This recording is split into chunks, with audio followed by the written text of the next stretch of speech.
naomba nitoe kisa ambacho kimenikuta mimi mwenyewe.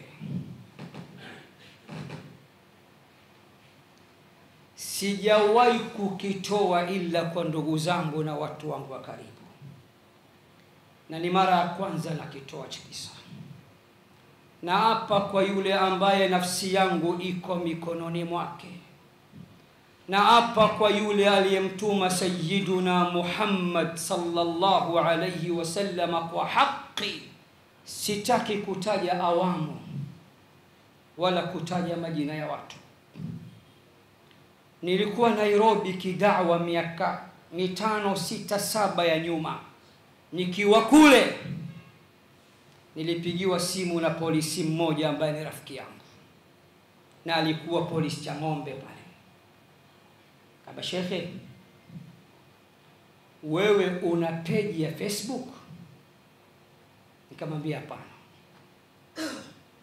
Facebook, counter book, panya book siyajui, bado sijaingia humo mimi.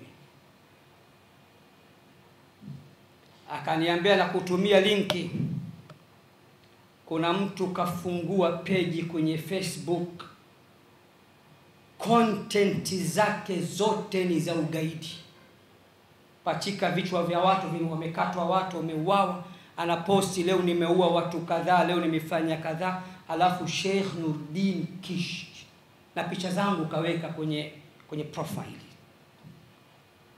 Akanambia, ndugu yangu, dunia imeharibika, wewe unafahamika, na naamini kwa asilimia kubwa kabisa serikali inajua wewe sio gaidi na inakuamini, lakini hili lazima ukaliripoti ukirudi. Ndugu zangu, mimi nimerudi Jumapili, Jumatatu nimefika polisi cha ng'ombe kutoa taarifa. Kesi ikachunguzwa, nikawa napigwa dana. Mpaka siku moja nikawa mkali kama mbogo, nikasema nisingelikuja kufungua leo faili na kusema hii akaunti sio ya kwangu, naomba achunguzwe nani huyu ananitakia ubaya, mngenitafuta kwa ubaya na mngeniteketeza. Na kwenda kwa DCI. Nikaenda kwa DCI, nikaomba appointment. Akanipa appointment siku ya Jumamosi, siku ambayo pirika zinapungua ofisini kwake, na akaniwekea maafisa zaidi ya 10, na mimi nimekwenda na mwenzangu mmoja.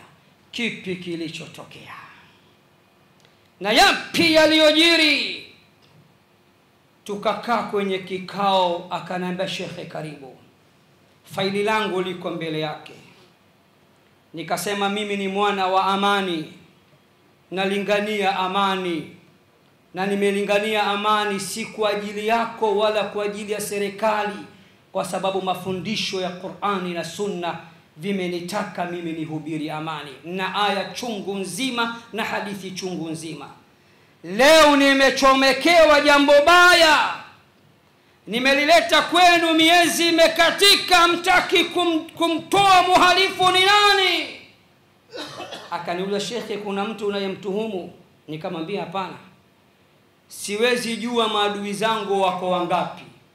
Ninachojua mimi, wapenzi wangu ni wengi kuliko maadui zangu, kwa sababu maadui wanaojitokeza hadharani kunitukana mimi na kunishambulia, tukiwahesabu hata 50 hawafiki. Lakini umma wa Kiislamu wanaonipenda duniani kote kwa sababu ya kazi hii iliyotukuka ya Mtume Muhammad sallallahu alaihi wasallam ni wengi mno. Kwa hiyo nahesabu wapenzi wangu ni wengi kuliko maadui zangu. Kamba, shekhe bana, afande huyu ambaye tumemkabidhi kesi kwa nia njema, na naomba umchukulie kwa nia njema, hii account ameiblock. Hakujua kama lengo lako ni kufuatilia hii cheni, nani yuko nyuma ya akaunti hii. Alitaka kwanza kuzuia madhara dhidi yako. Kwa kitendo cha kuzuia, tumekosa access zote za kujua nani kafungua. Nilikuwa mkali kama mbogo, na yule afande hakuchukua muda, wallahi ameondoka duniani, kwa sababu nilikuwa nalia machozi ya moyoni. Nani kanidhulumu mimi? Mbona sina uadui na mtu? Akaniomba sana yule DCI kwamba jambo hili niliache. Na akaniambia naandika kuanzia leo lolote litakalotokea katika sura kama hii dhidi yako, tunajua ni katika muendelezo wa maadui zako, usiwe na wasiwasi. Nikawa sina jinsi. Nitasema nini sa account ishablokiwa? Nikaambia huna nia njema na mimi. Nyinyi mmeshamjua huyo alionichomekea, ndio maana mnalipotezea. Mwenzangu ananikanyaga tap kwa miguu, punguza jazba. Nikaambia niache. Wallahi na apa kwa yule ambaye nafsi yangu iko mikononi mwake, haya ninayokuambieni yamenitokea mimi. Nikakubali yaishe, nikaondoka zangu. Siku 3 hazikupita na nipigia kijana mmoja wa Kiislamu. Sitaki kumtaja anatokea wapi na anafanya kazi wapi. Kaniomba tukutane nje ya maeneo yangu haya. Nikamfuata. Akanambia ni mashekhe wenzako wawili wamekutengenezea skenda hii ili ukaungana na kila Mselemu Ali kule gerezani. Na ndio maana DCI akaona aibu kuwaumbua, ila kawasema mashekhe wenzangu wawili. Kipi kinachowakera? Juhudi, tushindane kwenye juhudi.